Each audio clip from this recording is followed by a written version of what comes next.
Bismillahirrahmanirrahim. Assalamualaikum warahmatullahi wabarakatuh.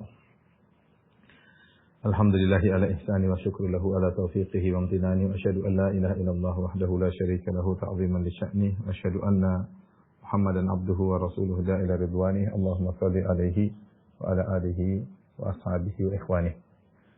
Ikhwan akhwat, Bapak dan Ibu-ibu, jamaah Majelis Ta'lim Denur yang dirahmati oleh Allah Subhanahu wa taala. Kita melanjutkan bahasan kita dari menelaah ayat-ayat dalam surat An-Nur. Yang kita sekarang sampai pada ayat ke-39 ya. Pada ayat-ayat sebelumnya Allah Subhanahu wa taala menjelaskan tentang bagaimana orang-orang beriman yang mereka beramal saleh dan Allah Subhanahu wa taala memberikan cahaya dalam dada mereka. Mereka penuh dengan keimanan, mereka mendapatkan ganjaran yang besar pada hari kiamat kelak. Setelah Allah menyebutkan tentang orang-orang saleh, orang-orang beriman dan amal saleh mereka serta ganjaran mereka di akhirat, maka Allah Subhanahu wa taala setelah itu menyebutkan tentang orang-orang kafir. Bagaimana nasib mereka dan bagaimana kesudahan mereka di akhirat kelak. Dan ini di antara metode Al-Qur'an. Di mana Al-Qur'an Allah sebutkan dengan masani yaitu Allah Subhanahu wa taala di antara metode Al-Qur'an. Kalau menyebut surga, Allah sebut neraka. Kalau Allah sebut tentang orang-orang beriman, Allah sebut tentang orang-orang kafir ya. Demikian ya. Ada targhib, ada tarhib. Sehingga masuk dalam diri seseorang, jiwa seseorang, ada ar-raja, harapan, dan ada al-khauf. Ketika seorang membaca ayat-ayat tentang surga, tentang orang beriman, maka timbul roja, pengharapan dalam dirinya dengan harapan yang kuat. Kemudian ketika dia membaca ayat-ayat tentang orang-orang kafir, bagaimana nasib mereka di akhirat, bagaimana azab neraka jahanam, maka timbul rasa khauf, rasa takut dalam diri mereka. Dan hendaknya demikian seorang mukmin senantiasa dalam dirinya ada roja dan khauf. Dia tidak boleh selalu berharap sehingga akhirnya dia menggampangkan terlalu pede masuk surga, dan dia juga tidak terlalu khauf ya sehingga ketakutan luar biasa seakan-akan putus asa. Tapi seorang mukmin demikian antara roja dan khauf, dan ini datang dalam banyak ayat. Di antaranya Allah Subhanahu wa taala berfirman, amman huwa qanitun ana al-laili sajidan wa qa'iman yahdharul akhirata wa yarju rahmata rabbih. Seperti orang yang apakah sama seperti orang yang di malam hari dia salat malam, kemudian yahdharul akhirah, dia khawatir dengan hari akhirat, wa yarju rahmata rabbih, dan dia berharap rahmat Allah Subhanahu wa taala. Jadi dia ketika salat malam bergabung dalam dirinya antara berharap dan takut. Berharap rahmat Allah dan takut dengan azab Allah. Demikianlah seorang mukmin. Demikian juga Allah menyebutkan para anbiya di mana sifat mereka wa yad'unana raghaban wa rahaban wa kanu lana khashi'in. Mereka beribadah kepada kami, berdoa kepada kami, raghaban wa rahaban, yaitu berharap dan khawatir. Berharap dan khawatir. Maka seorang mukmin selalu di antara dua hal ini. Ada dalam hatinya roja, yaitu berharap rahmat Allah, luasnya ampunan Allah, luasnya kasih sayang Allah. Tetapi dia juga khauf, ada rasa takut azab Allah, bagaimana Allah mengazab orang bermaksiat, bagaimana Allah mencabut kenikmatan dari orang yang bermaksiat. Makanya metode Al-Qur'an disebut dengan masani, yaitu kalau menyebut tentang surga biasanya Allah melanjutkan dengan neraka. Allah sebut tentang orang-orang beriman, Allah sebut tentang orang-orang kafir. Seperti dalam surat An-Nur kali ini, pada ayat sebelumnya, ayat 38 dan yang ke bawah sebelumnya, Allah bercerita tentang orang-orang beriman. Di mana orang beriman, Allah berikan cahaya pada dada mereka karena mereka menentukan pandangan ya. Kemudian mereka pergi ke masjid beribadah, bahwasanya transaksi mereka, perdagangan mereka tidak membuat mereka lalai dari mengingat akhirat, dan akhirnya mereka mendapatkan ganjaran yang besar. Liyajziyahumullahu ahsana ma amilu. Allah membalas dengan balasan yang terbaik. Wa yazidahum min fadlih, dan Allah menambah karunia Allah kepadanya. Allah yarzuqu may yasha'u bighairi hisab, dan Allah memberi rezeki kepada siapa yang Allah kehendaki tanpa hisab. Setelah itu ayat 39 Allah menyebutkan sebaliknya tentang orang-orang kafir. Nah, di sini kita ada ayat 39 dan ada ayat 40 ya. Jadi pada ayat 39-40 ada dua perumpamaan.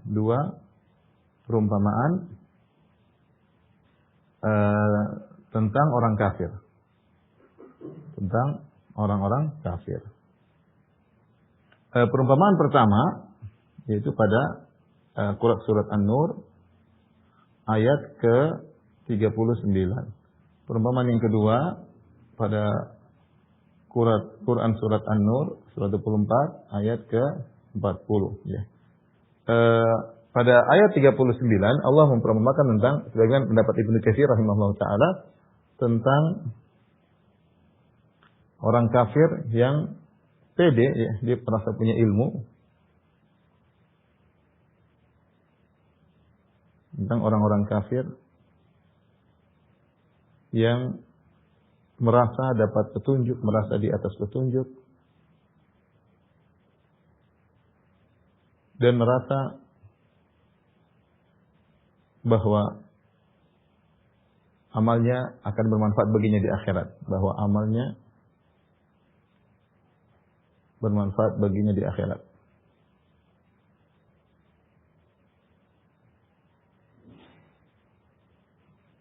Dan sebagian ulama mengatakan bahwasanya ini perumpamaan seperti orang-orang orang-orang yang menyeru kepada kekufuran. Dia menyangka bahwasanya dia di atas kebenaran. Ternyata hakikatnya tidak. Namun hakikatnya terbalik.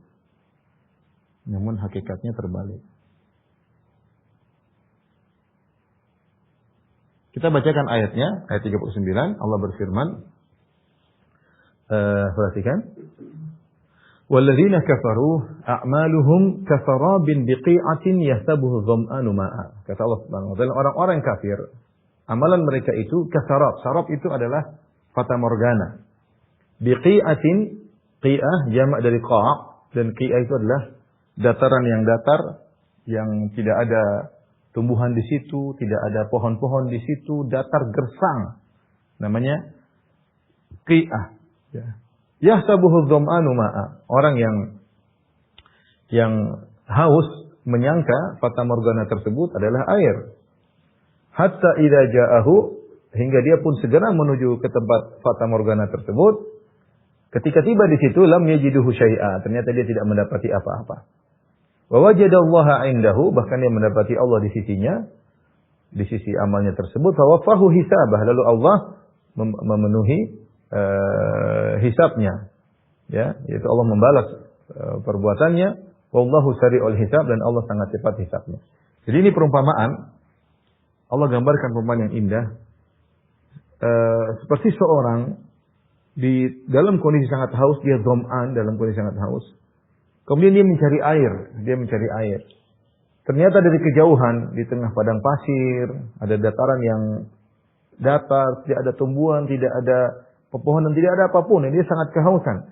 Tiba-tiba dari kejauhan dia lihat ada air dari kejauhan. Maka dia pun berjalan menuju tempat tersebut. Berjalan dengan jauh, berusaha. Dia lihat air dari kejauhan. Ternyata air yang dia lihat tersebut bukanlah air sesungguhnya, tapi dia hanya sarab. Sarab itu bahasa kita fata morgana. Kita terkadang lihat kalau kita misalnya di tengah lagi panas-panasnya, kita lihat di atas aspal, kemudian terkadang seperti ada air yang bergejolak. Ternyata itu adalah fata morgana. Maka dia pun segera ke sana dengan berletih-letih sampai tiba di tujuan. Ternyata dia tidak mendapati air apapun sama sekali. Bahkan yang didapati adalah Allah Subhanahu wa taala di situ, dan Allah pun memenuhi balasannya. Wallahu sari'ul hisab, dan Allah adalah zat yang paling cepat hisabnya. Perhatikan, ikhwan dan akhwat yang dirahmati Allah Subhanahu wa taala. Perumpamaan ini seperti perumpamaan orang kafir. Orang kafir di dunia ini, banyak di antara mereka merasa mereka di atas kebenaran. Ya. Wa hum yahtabuna annahum yuhsinuna sun'a. Kata Allah, "Qul hal nunabbi'ukum bil akhsarina a'mala?" Maukah kami kabarkan kepada kalian tentang orang yang paling merugi amalannya. Ya. Alladzina dhalla sa'yuhum fil hayatid dunya. Orang-orang yang di dunia mereka sesat perbuatan mereka. Wa hum yahtabuna annahum yuhsinuna sun'a. Sementara mereka menyangka mereka telah melakukan yang terbaik. Mereka sesat, tapi mereka menyangka mereka di atas hidayah. Mereka menyangka bahwasanya mereka akan dapat ganjaran di akhirat kelak. Ini orang-orang kafir, ya. Dalam ayat yang lain kata Allah Subhanahu wa taala, "Wa yahsabuna annahum muhtadun." Dan mereka menyangka mereka dapat hidayah, padahal tidak. Seperti orang-orang musyrikin Arab dahulu, ya, mereka menyembah para berhala karena mereka menyangka berhala-berhala tersebut akan beri syafaat bagi mereka pada hari kiamat kelak, atau syafaat ketika di dunia atau di akhirat kelak. Makanya ketika ditegur, kenapa kalian menyembah berhala-berhala tersebut? Kata mereka, haula'i syufa'auna 'indallah. Mereka, sembahan-sembahan kami adalah pemberi syafaat-syafaat bagi kami di sisi Allah. Dalam ayat yang lain mereka mengatakan, ma na'buduhum illa liyuqarribuna ila Allahi zulfa. Kami tidak menyembah mereka kecuali untuk mendekatkan kami kepada Allah Subhanahu wa taala. Demikianlah orang-orang kafir, banyak di antara mereka yang bersedekah, beramal saleh. Mereka menyangka mereka akan mendapatkan ganjaran mereka pada hari kiamat kelak. Namun ternyata mereka tidak dapat sama sekali. Ketika di hari kiamat, dalam kondisi genting, dalam kondisi mereka kepayahan, dalam kondisi kesulitan, mereka berharap mendapatkan balasan tersebut. Tapi apakah mereka mendapatkan balasan tersebut? Jawabannya tidak sama sekali. Kata Allah Subhanahu wa taala dalam Al-Qur'an dalam banyak ayat, di antaranya Allah Subhanahu wa taala berfirman, "Wa qadimna ila ma 'amilu min amalin faj'alnahu haba'an mansura." Maka kami hadirkan, ya, kepada mereka, ya, pahala-pahala perbuatan mereka, faj'alnahu haba'an mansura. Kami datang kepada amal perbuatan mereka, ya, mereka mungkin di antara mereka sedekah, di antara mereka ada yang kemanusiaan, di antara mereka ada yang banyak mereka melakukan, mereka berdoa kepada selain Allah, mereka beribadah kepada selain Allah. Mereka menyangka itu semua bermanfaat bagi mereka. Allah hadirkan, tiba-tiba Allah hancurkan seluruhnya. Faja'alnahu haba'an mansura, seperti debu yang berterbangan. Demikian juga Allah Subhanahu wa taala berfirman dalam ayat yang lain, "Matsalul ladzina kafaru bi rabbihim a'maluhum karamadin ishtaddat bihi ar-rihu fi yawmin 'asif la yaqdiruna mimma kasabu 'ala syai', dzalika huwa dhalalul ba'id." Dalam surat Ibrahim. Kata Allah Subhanahu wa taala, perumpamaan orang-orang kafir, amal mereka itu berumpama seperti apa? Seperti debu. Debu sesuatu yang sangat ringan. Orang kalau habis bakar-bakar ada debu. Ramad, debu. Lebih ringan daripada pasir. Debu, kita tiup langsung berterbangan. Seperti debu yang berada di angin yang sangat kencang. Ditiup oleh angin yang sangat kencang. Kita nggak usah angin yang kencang, kita tiup debu saja gini sudah hilang. Apalagi angin tersebut sangat kencang. Ya, fi yaumin 'asif. Ditiup oleh angin di hari yang di mana angin tersebut sangat kencang. Kata Allah, la yaqdiruna mimma kasabu 'ala syai'. Mereka tidak mampu mendapatkan apapun dari yang pernah mereka lakukan di dunia. Inilah kesudahan orang-orang kafir. Mereka menyangka apa yang mereka lakukan bermanfaat, namun sama sekali tidak. Sampai Allah sebutkan di antara mereka orang kafir ada yang berinfak. Berinfak, mereka menyangka infak mereka akan mengantarkan mereka kepada surga, justru mengantarkan mereka kepada neraka. Ya. Innal ladzina kafaru yunfiquna amwalahum liyasuddu an sabilillah fasayunfiqunaha tsumma takunu 'alaihim hasrah tsumma yughlabun wal ladzina kafaru ila jahannam yuhsyarun. Semuanya orang-orang kafir ada yang berinfak untuk menghalangi orang jalan dari tauhid. Ya, mereka mengajak orang kepada kesyirikan, mereka mengajak orang untuk menyembah nabi, mereka mengajak orang untuk menyembah berhala, ya, mereka melarang orang untuk beribadah kepada Allah, mereka fobia dengan mereka anti Islam, mereka anti tauhid, dan mereka mengeluarkan biaya untuk itu semua. Mereka menyangka itu semua akan bermanfaat bagi mereka di akhirat. Justru apa yang mereka lakukan tersebut akan mengantarkan mereka pada neraka jahanam. Makanya Allah menggambarkan pada mereka ini, perumpamaan pertama yang pada ayat 39 ini, seperti orang-orang kafir yang menyangka mereka di atas kebenaran. Sebenarnya mengatakan seperti orang Yahudi. Orang Yahudi merasa mereka di atas kebenaran.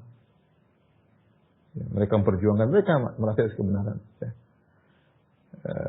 Jadi mereka merasa di atas kebenaran dan mereka membutuhkan ganjaran dari apa yang mereka lakukan selama di dunia.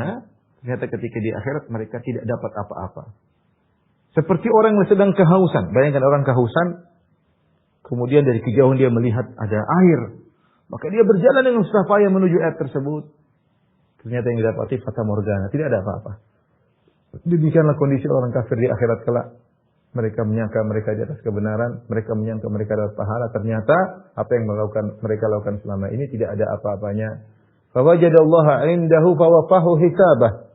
Ya, lam yajiduhu syai'a. Mereka tidak dapati apa yang mereka lakukan sebagai suatu sedekah mereka, perbuatan baik mereka, semuanya sirna. Karena dibangun di atas kesyirikan. karena mereka menyembah kepada selain Allah Subhanahu wa taala.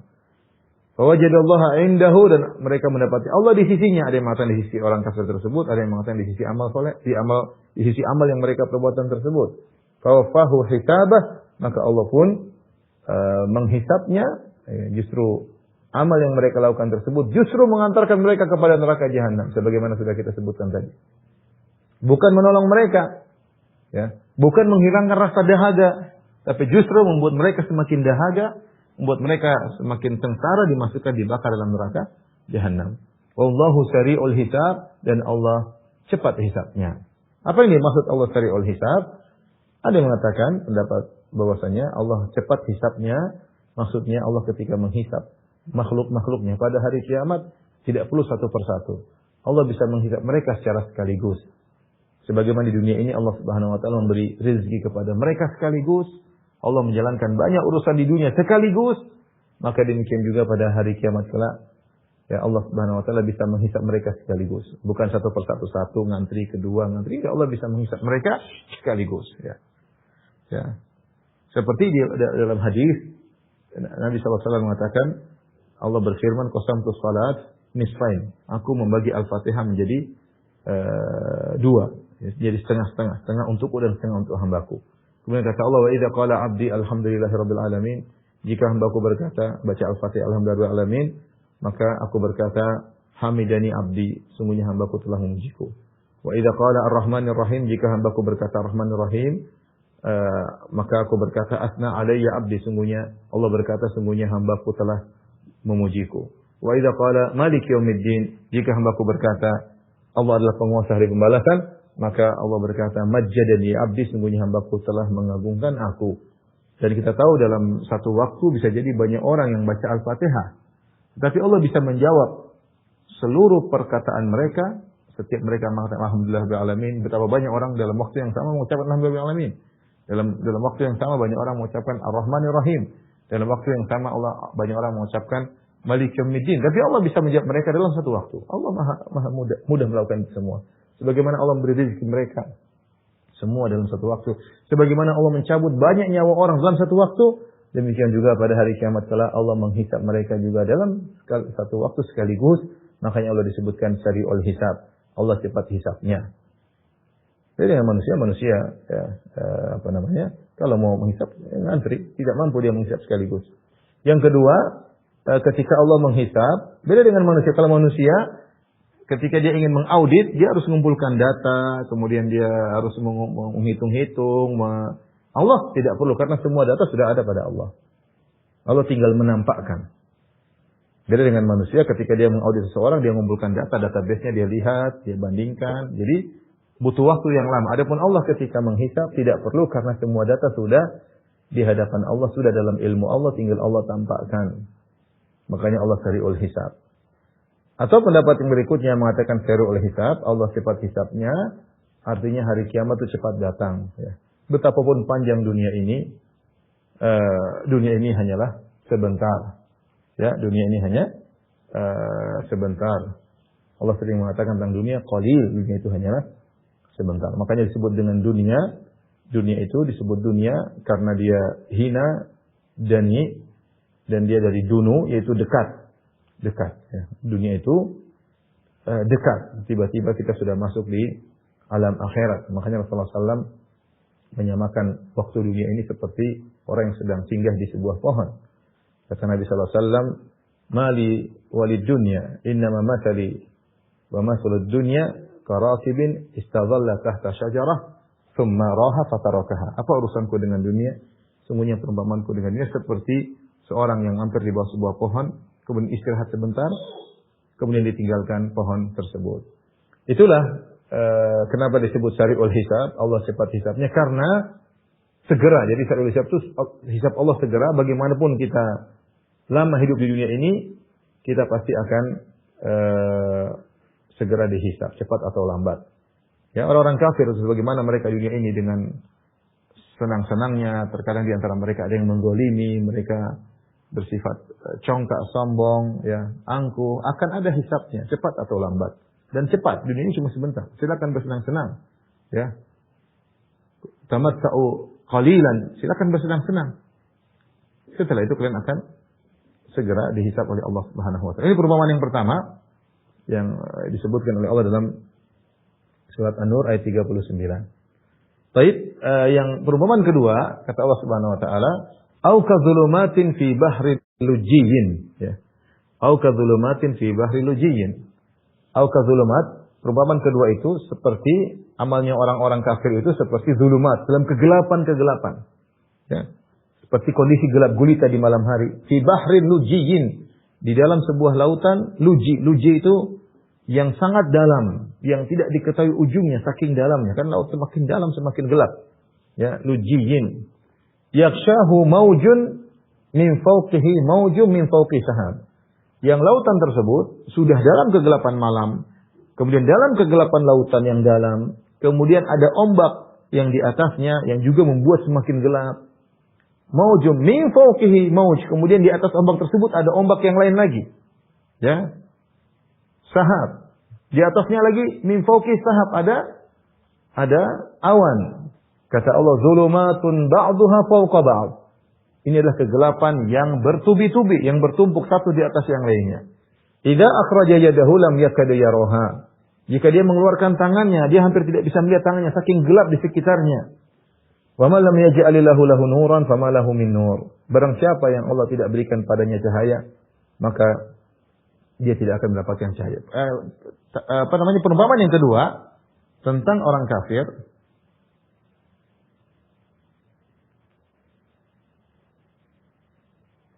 yang berada dalam kebingungan, kejahilan, tidak yakin dengan tidak kuat keyakinannya, hanya sekedar ikut-ikutan, hanya sekedar tidak logis, ikut-ikutan, akidah yang tidak logis. Allah gambarkan bagaimana mereka dalam kegelapan. Seperti orang yang menyembah berhala. Apa berhala? Mereka yang pahat, mereka sembah. Gimana? Nggak logis. Mau dilogis-logiskan nggak bisa. Seperti orang yang menyembah nabi. Nabi dianggap misalnya Tuhan punya anak. Nggak logis, susah. Bagaimana pikir Tuhan punya anak? Nggak logis. Tuhan beranak misalnya. Nggak logis. Gimana? Tuhan 2, Tuhan 3. Nggak logis. Mau dipaksa-paksa nggak logis ya. Nggak bisa. Ya. Apalagi yang menyembah sapi, menyembah hewan. Nggak logis. Ya. Seperti orang yang menyembah mayat. Gimana mayat sudah mati kamu sembah? Nggak logis. Kegelapan di atas kegelapan. Tidak ada yang cahaya kecuali cahaya tauhid. Cahaya tauhid. Mereka berusaha melogis-logiskan. Akhirnya banyak di antara mereka yang sudah ikut-ikutan. Taklid buta terhadap apa yang mereka lakukan. Berusaha melogis-logiskan sesuatu yang tidak logis. Ya. Tapi siapa yang tidak diberi cahaya, maka tidak akan dapat cahaya. Ya. Banyak hal yang tidak logis, tapi dipercaya banyak orang. Tidak logis, tapi begitu tertutup hati, tidak dapat hidayah, maka ikut-ikutan. Baik. Di sini ada beberapa kegelapan dalam ayat ini, beberapa kegelapan yang Allah gambarkan. Pertama adalah gelapnya malam. Gelapnya malam, zulumat. Kemudian gelapnya lautan. Lautan yang dalam. Kemudian lautan tersebut ditutup ombak. Semakin menjadi gelap, lautan ombak. Kemudian ombak yang lain ditumpuk dengan ombak yang lain lagi.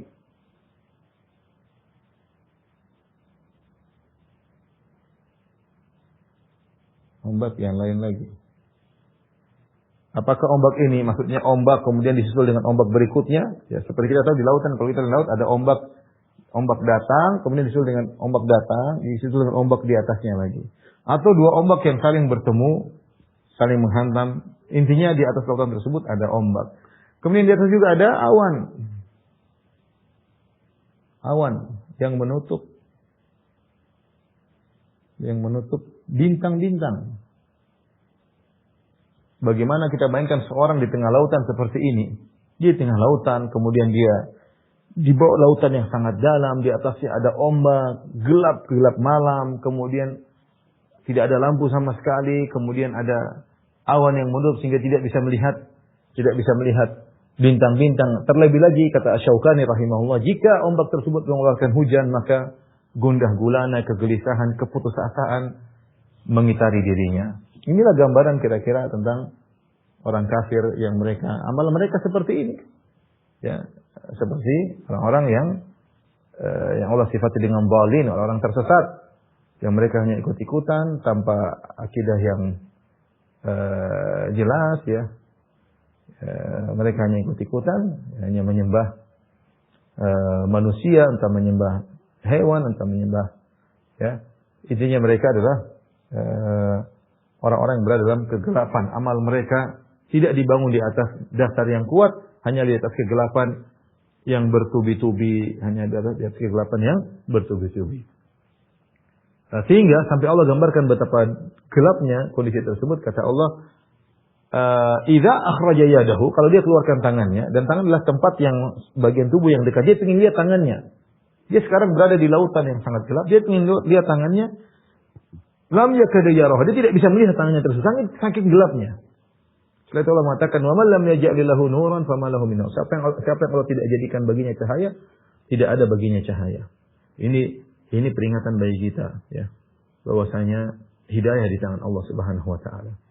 Kita melihat orang-orang terjerumus dalam kesyirikan bukanlah orang-orang bodoh. Di antara mereka ada orang-orang cerdas, di antara mereka mungkin ada pakar fisika, di antara mereka mungkin ahli kesehatan, di antara mereka, tapi mereka terjerumus dalam kesyirikan. Cahaya iman tidak Allah berikan kepadanya. Ya, sering saya sampaikan bahwasanya iman itu bukan hanya orang pintar pasti beriman, tidak. Betapa banyak orang pintar tapi tertutup hatinya sehingga tidak dapat hidayah. Orang cerdas tapi nyembah sapi. Orang cerdas tapi nyembah berhala. Berhala dia yang pahat sendiri, kemudian dia yang sembah berhala tersebut. Ya. Orang cerdas tapi menyembah, mengatakan Tuhan berbilang. Enggak logis. Makanya ketika kita masalah keimanan, jangan bersandar pada pede pada diri kita sendiri. Tidak, kita selalu serahkan kepada Allah. Lihatlah Nabi yang sering berdoa, ya muqallibal qulub, tsabbit qalbi ala dinik. Karena kalau Allah tidak kasih kita, ya wahai pembolak-balik hati manusia, tetapkan hatiku di atas agama. Karena kalau Allah tidak memberikan hidayah kepada hati kita, kita tidak bakalan bisa dapat hidayah. Allah berfirman, wa man lam yaj'alillahu nuran fama lahu min nur. Siapa yang Allah tidak berikan baginya cahaya, maka tidak ada yang bisa tidak ada cahaya baginya. Kalau Allah tidak kasih hidayah kepadanya, meskipun seluruh sebab hidayah berada di sekitarnya, dia tidak bisa bakalan dapat hidayah. Lihatlah contoh yang sederhana orang-orang Yahudi, orang-orang munafik yang mereka tinggal di kota Madinah, tinggal bertetangga dengan Nabi Muhammad SAW. Lihat orang-orang Yahudi, sudah termaktub nama Nabi dalam Taurat, sifat-sifatnya sudah mereka ketahui. Bahkan mereka sudah berkumpul di kota Madinah untuk menanti hijrahnya Nabi tersebut. Dan mereka tahu kapan munculnya Nabi tersebut. Dan mereka tahu ciri-ciri Nabi tersebut. Dan mereka tidak beriman. Hidayah di tangan Allah Subhanahu wa taala. Lihatlah orang-orang munafik. Bagaimana mereka bertetangga dengan Nabi sallallahu alaihi wasallam. Bahkan KTP mereka, kalau bahasa kita KTP-nya Islam. Mereka terkadang mereka hadir dalam salat di masjid. Mereka mendengar wejangan-wejangan dan nasihat-nasihat Nabi sallallahu alaihi wasallam. Bahkan mereka melihat mukjizat-mukjizat Nabi sallallahu alaihi wasallam. Bahkan sering mereka ikut perang bersama Nabi sallallahu alaihi wasallam. Tapi kok tidak dapat hidayah? Wa man lam yaj'alillahu lahu nuran, wa man lam yaj'alillahu lahu nuran fama lahu min nur. Siapa yang Allah tidak menjadikan bagi dia, wa man lam yaj'alillahu lahu nuran, tidak berikan cahaya baginya, maka tidak ada yang bisa beri cahaya baginya dan dia tidak akan punya cahaya. Baik, ini ayat 39, ayat 40. Ikhwan dan akhwat rahmatullah subhanahu wa ta'ala tentang perumpamaan amalan orang-orang kafir. Kemudian kita lanjutkan pada ayat berikutnya. Kita bersyukur pada Allah, ikhwan dan akhwat yang rahmatullah subhanahu wa ta'ala. Hidup cuma sekali. Namun Allah berikan kita nikmat tauhid. Subhanallah. Sekian banyak miliaran orang menyembah berhala, miliaran orang menyembah manusia, menyembah Nabi, mengatakan Tuhan berbilang. Ada juga orang, entah berapa orang yang ateis. Alhamdulillah, kita mengatakan ya Maha Suci Allah dan segala puji bagi Allah, an ja'alana muslimin, menjadikan kita sebagai orang-orang Islam. Anja'alana muwahhidin, menjadikan kita orang bertauhid yang tidak menyembah, tidak beribadah kecuali hanya kepada Rabbul Alamin. Kita lanjutkan ayat 41. Allah Subhanahu wa taala berfirman, "Alam tara anna Allaha yusabbihu lahu man fis samawati wal ardi wat tayru saffatin kullun qad alima salatahu wa tasbihah wallahu alimun bima yaf'alun." Setelah ini Allah mulai menyebutkan tentang barahinut tauhid, bahwasanya hanya Allah yang berhak disembah karena Dia yang menciptakan segala sesuatu, Dia yang menguasai alam semesta, Dia yang menciptakan berbagai macam makhluknya. Hanya Dia yang berhak disembah, ya.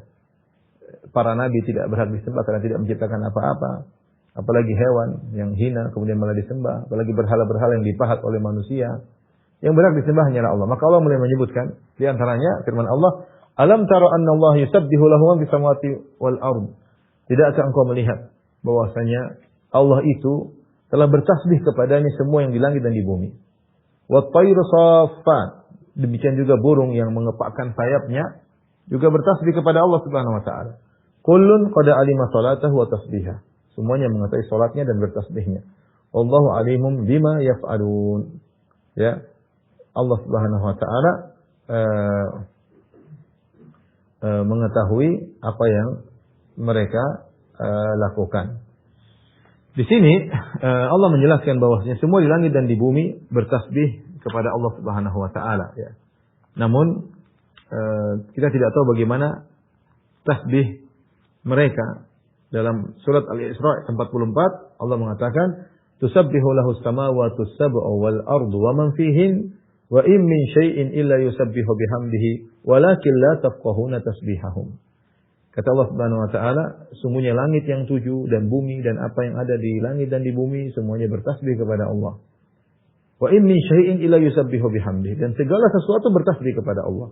Walakin la tafqahuna tasbihahum, akan tapi kalian tidak mengerti bagaimana tasbihnya mereka.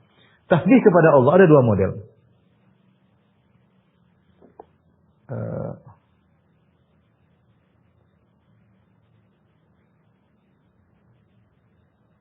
Tasbih yaitu mensucikan Allah.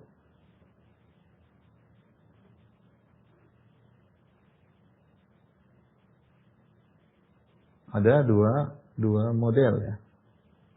Allah menjelaskan. Pertama namanya tasbihul maqal, ya.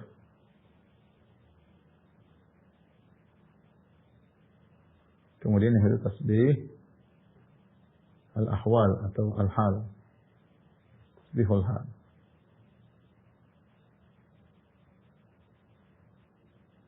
Maqal maksudnya bertasbih dengan lisan, dengan ucapan.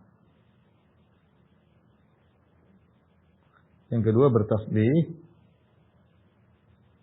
dengan kondisinya. Tasbih itu mensucikan Allah dari segala kekurangan, namanya tasbih subhana. Subhana artinya Allah Maha Suci. Ya, misalnya Allah mengatakan, wa qalu ittakhadhar rahmanu waladan subhana. Mereka mengatakan Allah punya anak, maka Allah langsung timpali dengan mengatakan subhana, Maha Suci Allah. Tidak pantas Allah punya anak, enggak pantas. Itu namanya tasbih. Ya. Subhana rabbika rabbil izzati amma yusyrikun. Maha Suci Allah atas kesyirikan yang mereka lakukan. Ya. Jadi seperti Allah mengatakan juga, wa ma qadarullah haqqa qadri wal ardu jami'an qabdatuhu yaumal qiyamah was samawati matwiyatun bi yamini subhanahu wa ta'ala amma yusyrikun. Mereka orang-orang musyrikin tidak mengagungkan Allah sebagaimana mestinya. Padahal pada hari kiamat kelak bumi dalam genggaman Allah, langit dilipat oleh tangan kanan Allah.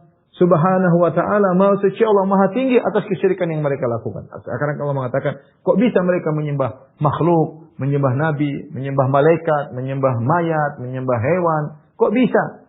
Padahal pada hari kiamat kelak yang bumi dalam genggaman Allah, langit dilipat dengan tangan kanan Allah Subhanahu wa ta'ala. Maha Suci Allah dari kesyirikan yang mereka lakukan. Jadi tasbih namanya mensucikan Allah dari kekurangan. Mensucikan Allah dari segala kekurangan, dari kesyirikan di antaranya. Nah, tasbihul maqal, bertasbih dengan ucapan, ini tentu bisa dilakukan oleh malaikat misalnya. Malaikat bertasbih, kata Allah Subhanahu wa taala, Yusabbihun yusabbihuna al-laila wan nahar la yafturun. Malaikat bertasbih siang dan malam, mereka tidak pernah capek. Contohnya juga orang-orang soleh. Nah, ini jelas. Hewan bagaimana? Hewan, pohon, apakah mereka bertasbih dengan suara? Ada khilaf di kalangan para ulama. Ada yang mengatakan iya, mereka bertasbih, namun la tafqahuna tasbihahum, kamu tidak mengerti. Terkadang hewan bisa tumbuhan bisa bersuara. Seperti dalam hadis bahwasanya Rasulullah SAW disebut Rasulullah SAW makan sementara mereka mendengar tasbihut ta'am. Pada saat mendengar makanan tersebut bertasbih. Dalam Sahih Bukhari ketika Nabi SAW sering berkhutbah di atas sebuah batang korma. Ketika Nabi tinggalkan maka batang korma tersebut yain yaitu seperti nangis ya karena sedih ditinggal oleh Nabi SAW. Rasulullah SAW mengatakan kepada gunung Uhud, Uhudun jabalun yuhibbuna wa nuhibbuhu. Uhud adalah gunung yang kami mencintai dan dia mencintai kami. Jadi bisa jadi benda-benda tersebut bertasbih namun kita tidak paham. Ini pendapat pertama. Pendapat kedua, mereka mengatakan bahwasanya pohon dan hewan-hewan mereka bertasbih bukan tasbih maqal tapi tasbihul hal. Yang kedua tasbihul hal. Tasbihul hal itu apa? Kondisi maksudnya kondisi makhluk-makhluk Allah menunjukkan penciptanya yaitu Allah Subhanahu wa taala, penciptanya maha tinggi dan hanya Dia yang berhak disembah.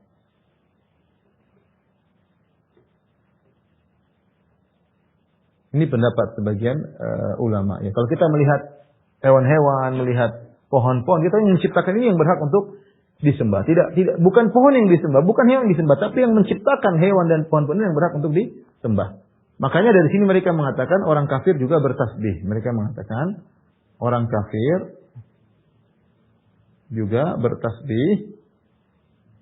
Bertasbih bukan omongan mereka, bukan dengan mereka subhanallah, tidak. Mereka tidak mengatakan demikian. Tetapi kondisi mereka, kondisi fisik mereka menunjukkan penciptanya maha suci.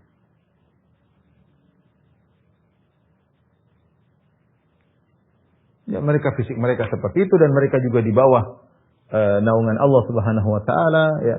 Intinya ini namanya tasbih. Jadi seakan-akan sebenarnya mengatakan semua bertasbih. Kalau orang beriman mereka bertasbih dengan maqal subhanallah, subhanallah malaikat orang beriman. Mungkin pohon dan hewan juga bertasbih kita tidak paham. Tapi kalau orang kafir bagaimana bertasbih? Mereka tasbihul hal. Tasbihul hal maksudnya kondisi mereka menunjukkan pencipta mereka adalah maha suci. Allah alam bisawab. Ya. Ini apa namanya? Ada yang mengatakan bahwasanya orang kafir pun tubuh mereka sel-selnya bertasbih meskipun dia kafir, tapi sel-selnya tubuhnya bertasbih kepada Allah. Allah alam bisawab. Di sini Allah mengatakan, tidak akan kau melihat seluruh yang di langit dan di bumi bertasbih kepada Allah. Bahkan burung-burung juga bertasbih ketika dia mengepakkan sayapnya. Dia sedang bertasbih kepada Allah Subhanahu wa taala. Kullun qad alima salata wa tasbihah. Masing-masing yang bertasbih kepada Allah, mereka tahu tentang cara salatnya dan cara tasbihnya. Ya, namun kita tidak tahu. Burung tahu bagaimana dia beribadah kepada Allah, bagaimana dia salat, bagaimana dia bertasbih. Hewan bagaimana cara dia bertasbih, bagaimana dia memuji Allah, bagaimana dia salat, urusan mereka masing-masing. Jin tahu bagaimana cara dia beribadah, malaikat tahu bagaimana cara beribadah kepada Allah Subhanahu wa taala. Ya, semuanya sudah diajari oleh Allah Subhanahu wa taala masing-masing sesuai dengan kondisi mereka. Wallahu alimun bima yaf'alun, kata Allah, Allah mengetahui apa yang mereka kerjakan semuanya. Malaikat, mau jin, mau hewan, mau burung, mau pohon, manusia, kalau mereka salat, mereka bertasbih, maka Allah Maha tahu apa yang mereka lakukan. Ya. Makanya kalau kita salat, kita Allah melihat kita. Alladzi yarauka hina taqum wa taqallubaka fis sajidin. Yang melihat engkau ketika kau berdiri hendak salat. Ya mungkin itu tidak ada yang melihat kita. Itu salat duha, salat malam, tidak ada yang melihat kita, tapi Allah mengatakan alladzi yarauka hina taqum. Yang melihat engkau ketika kau berdiri salat. Wa taqallubaka fis sajidin, ketika kau sujud, Allah juga melihat. Setelah itu Allah menjelaskan bagaimana mereka melakukan kesyirikan sementara semua bertasbih kepada Allah. Semua hal menunjukkan Allah Maha Suci. Tidak ada yang berhak disembah kecuali Allah Subhanahu wa taala. Setelah itu Allah berfirman, "Walillahi mulkus samawati wal ard wa ila Allahil masir." Dan bagi Allah seluruh kerajaan langit dan bumi, dan kepada Allah semua kembali segala perkara. Semua perkara akan kembali kepada Allah Subhanahu wa taala. Ya, karena semua adalah milik Allah, yang ada di langit, yang ada di bumi. Ya, semua alam semesta ini adalah milik Allah dan di bawah kendali Allah Subhanahu wa taala, dan semuanya akan kembali kepada Allah Subhanahu wa taala. Allah akan bangkitkan seluruhnya setelah mereka meninggal, pada hari kiamat telah dibangkitkan, lantas Allah balas amalan mereka, ya, atas amal perbuatan mereka, ya. Maka hendaknya kita semua serius dalam beribadah kepada Allah Subhanahu wa taala dan bersungguh-sungguh dalam ketaatan, karena Allah mengetahui dan kita semua milik Allah dan kita akan dikembalikan kepada Allah. Setelah itu Allah Subhanahu wa taala menyebutkan tentang kekuasaan Allah. Di antara kekuasaan Allah tentang masalah proses terjadinya hujan atau proses terjadinya orang sebut dengan barat. Barat itu es yang jatuh dari langit. Kata Allah, alam taro anna Allah yusji sahaban. Ya. Semua alam semesta kekuasaan Allah. Di antaranya Allah sebutkan Allah yang mengatur terjadinya geraknya awan. Kata Allah, alam taro anna Allah yusji sahaban. Tidakkah engkau melihat bagaimana Allah menggiring awan? Summa yu'allifu bainahu, kemudian Allah gabungkan awan-awan tersebut. Dari awan kecil jadi gabung. Allah yang rangkai awan-awan tersebut. Summa ja'alhu rukaman, kemudian Allah menjadikan awan tersebut bertumpuk-tumpuk. Ya. Menjadi bertumpuk-tumpuk, menjadi tebal, menjadi besar. Fataral wadqa yakhruju min khilalihi. Ya. Maka kau lihat bagaimana hujan turun dari sela-sela awan tersebut. Bagaimana hujan al-wadqa, maksudnya hujan yang keluar dari celah-celahnya. Subhanallah, tidak menjadikan hujan jatuh sekaligus besar, tapi Allah dari celah-celah awan jadi rintik-rintik. Jadi butir-butir, ya. Ini di antara kuasaan Allah. Seandainya kalau awan tersebut berisi hujan langsung jatuh sekaligus, misalnya satu kolam begitu jatuh dari langit, maka orang akan menderita. Rumah bisa hancur, mobil bisa hancur. Air itu berat, masanya berat. Kalau jatuh dari langit kemudian menimpa sesuatu, maka bisa hancur. Tapi tidak, Allah jatuhkan wataral wadqa yakhruju min khilalihi. Kamu lihat bagaimana rintikan-rintikan hujan keluar dari sela-sela awan. Subhanallah. Tapi Ibnu Qayyim menyebut dalam Miftah Darus Sa'adah, setiap butir air hujan itu terkena posisinya. Dia tidak akan nempel di tengah. Di udara misalnya 10 nempel kemudian turun, enggak, masing-masing dari langit satu tetes. Makanya kalau kita naik mobil, kita lihat di depan kaca itu satu-satu. Bukan langsung 5 kumpul gitu, enggak. Setiap titik air sudah mengenai tugasnya, dia akan mengenai lokasi ini. Ini tidak bergabung di atas, subhanallah. Fataral wadqa yakhruju min khilalihi. Setelah itu Allah sebutkan lagi, selain hujan yang turun, Allah turunkan barat. Barat itu saya di sini enggak pernah lihat ini, saya di Madinah saya pernah. Jadi seperti batu es. Jadi begitu turun, saya pernah lihat sekali aja ya. Enggak tahu sekarang apa sering terjadi di waktu saya masih kuliah, tiba-tiba keluar hujan es. Jadi kena tak, jadi kalau kena bunyi ya, karena dia batu es, bukan salju, bukan, tapi batu es. Kata Allah Subhanahu wa taala, "Wa yunazzilu minas sama'i min jibalin fiha min barat." Maka Allah menurunkan dari langit, dari gunung, di situ ada barat. Barat tadi batu es. Di sini kalau diterjemahkan, Allah juga menurunkan butiran-butiran es dari langit, yaitu dari gumpalan-gumpalan awan seperti gunung-gunung. Di sini ada pendapat yang mengatakan bahwasanya wa yunazzilu minas sama, yaitu wa yunazzilu minal ulu. Allah turunkan dari arah atas, min jibalin, dari gunung. Gunung ini ada yang mengatakan maksudnya gunung awan, ada yang mengatakan adalah gunung barat, gunung es yang Allah bikin di langit, kemudian Allah pecahkan dan turun ke bumi, ya. Fiha min barat, di gunung tersebut ada barat, yaitu butiran-butiran es. Kata Allah, fayusibu bihi may yasha. Jadi Allah jelaskan turun dari langit bisa jadi ada hujan, ada salju, ada butiran es. Wa yusibu bihi may yasha, maka butiran-butiran tersebut mengenai siapa yang Allah kehendaki dan sakit tentunya terkena butiran-butiran es tersebut. Wa yasrifu amma yasha, dan Allah bisa palingkan dari siapa yang Allah kehendaki. Yakadu sanar barqihi yadhhabu bil absar, dan hampir kilauan kilat awan itu hampir-hampir menghilangkan penglihatan. Allah sebutkan di langit terjadi banyak kejadian. Kilatan petir, guntur yang keras, ada hujan yang turun, ada salju yang turun, ada barat yang turun, ya. Dan kalau sudah kelihatan kilat bisa menghilangkan mengganggu pandangan seorang, ya. Ini Allah sebutkan tentang bagaimana kekuasaan Allah di langit, bahwasanya Allah menguasai, walillahi mulkus samawati wal ard. Allah yang memiliki kerajaan langit dan bumi, dan Allah yang mengatur segalanya. Di antara pengaturan Allah sebut tentang pengaturan awan. Ya. Jadi Allah yang mengirim awan tersebut, mengirim angin untuk mengiring awan, Allah yang mengatur semua. Ya. Wa arsalna riyaha, dan kami kirim awan. Jadi semuanya diatur oleh Allah Subhanahu wa taala. Bukan kejadian begitu saja terjadi dengan sendirinya, enggak. Semua ada prosesnya, tapi atas perintah Allah Subhanahu wa taala. Perintah Allah Subhanahu wa taala, ya. Yuqallibullahu al-laila wan-nahar. Allah membolak-balikkan langit siang dan malam. Inna fi dzalika la'ibaratan liulil absar. Sungguh yang pada demikian itu ada pelajaran bagi orang-orang yang memiliki pandangan, itu orang yang cerdas. Lihatlah bagaimana Allah mengganti kondisi hari, ada siang, ada malam, ya. Tadinya siang menjadi malam, tadinya malam menjadi siang.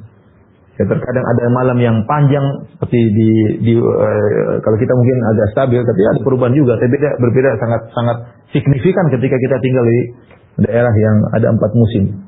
Ya, terkadang kalau musim dingin malamnya sangat panjang, ya, kemudian musim panas, musim dingin malam sangat panjang dan siang cepat. Sebaliknya kalau musim panas siang sangat panjang dan malamnya cepat. Bahkan di sebagian daerah ada yang tidak terbit matahari, dan sebaliknya di sebagian daerah ada beberapa berbulan-bulan matahari tidak terbenam. Lihat bagaimana merubah siang dan malam. Ini semua menunjukkan Allah Maha Kuasa. Ya. Allah Maha Kuasa. Yang membuat ini semua siapa?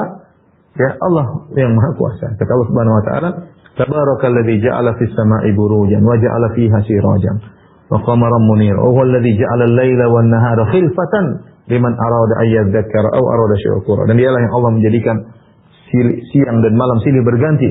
Liman arada an yadhakkar, bagi orang yang ingin mengambil pelajaran, aw arada syukura, atau hendak bersyukur, beribadah kepada Allah Subhanahu wa taala. Allah jadikan ini semua adalah tanda-tanda kekuasaan Allah Subhanahu wa taala.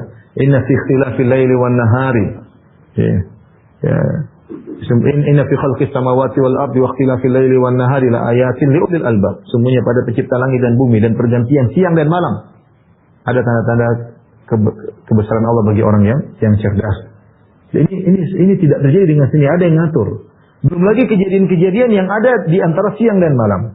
Sebagian ulama menafsirkan maksudnya Allah yuqallibullahu laila wan nahar, Allah merubah siang dan malam, maksudnya bukan sekedar pergantian siang diganti malam, malam ini, tapi dengan berbagai macam kejadian-kejadian di situ. Ini semua menunjukkan ada yang mengatur.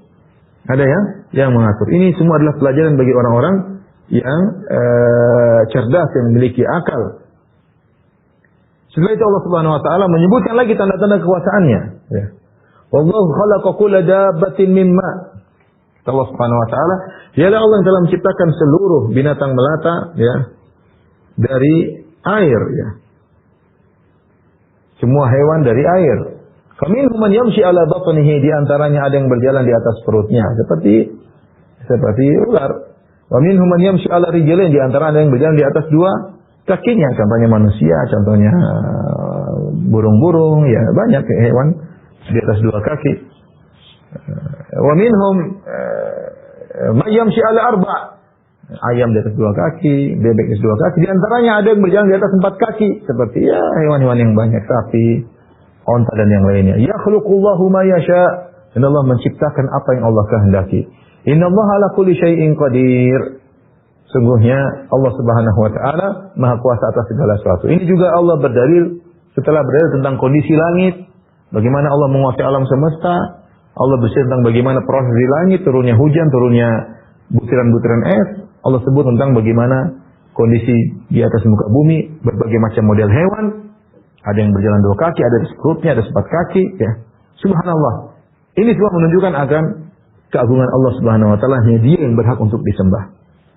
Maka celakalah orang-orang kafir yang mereka kemudian mensekutukan Allah dengan yang lainnya. Ya. Karena yang berhak disembah hanyalah yang Innallaha ala kulli syai'in qadir. Sungguhnya Allah Maha Kuasa atas segala sesuatu. Bagaimana disembah sesuatu yang tidak berkuasa atas yang lainnya? Mayat tidak berkuasa apa-apa disembah.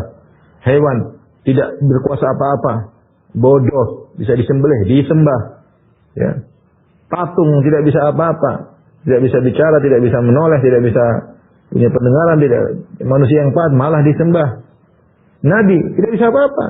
Nabi juga sakit, Nabi juga semuanya di bawah kekuasaan Allah kemudian disembah. Yang berat disembah yang ala kulli syai'in qadir, yang Maha Kuasa atas segala sesuatu. Ini semua dalil tauhid Allah bawakan agar yang disembah hanyalah Allah Subhanahu wa taala. Kemudian Allah tutup walaqad anzalna ayatin mubayyinat wallahu yahdi may yasha' ila siratal mustaqim. Ya, Allah mengatakan setelah membawakan dalil tentang tauhid Allah Subhanahu wa taala, Allah mengatakan sungguh kami telah menurunkan ayat-ayat yang jelas, ya. Tanda-tanda kekuasaan Allah, tanda-tanda keesaan Allah. Ayatin itu tanda-tanda mubayyinat yang jelas dan menjelaskan kepada manusia, ya, tentang keesaan Allah Subhanahu wa taala. Namun wallahu yahdi may yasha' ila siratal mustaqim. Allah memberi hidayah dan petunjuk kepada orang yang Allah kehendaki. Meskipun tanda-tanda kekuasaan Allah begitu agung, begitu sangat jelas. Wa fi kulli syai'in ayatun tadullu ala annahu wahid. Setiap segala sesuatu selalu ada tanda yang menunjukkan Allah itu Maha Esa. Semua apapun yang bisa kita lihat, kita yang menciptakan Maha Esa. Kita mau lihat lalat kek, kita mau lihat nyamuk kek, kita mau lihat biji kek, kita yang menciptakan Maha Esa. Biji bagaimana bisa tanam kemudian tumbuh. Semuanya, setiap perkara menunjukkan Allah Maha Esa. Akan tapi tidak semua dapat hidayah. Kenapa? Wallahu yahdi may yasha'. Allah memberi hidayah kepada yang Allah kehendaki kepada jalan yang lurus. Kita mohon kepada Allah Subhanahu wa taala agar kita senantiasa diberi hidayah oleh Allah Subhanahu wa taala, ditegakkan di atas tauhid dan diwafatkan di atas tauhid kepada Allah Subhanahu wa taala. Baik, demikian saja. Wabillahi taufiq wal hidayah. Assalamualaikum warahmatullahi wabarakatuh.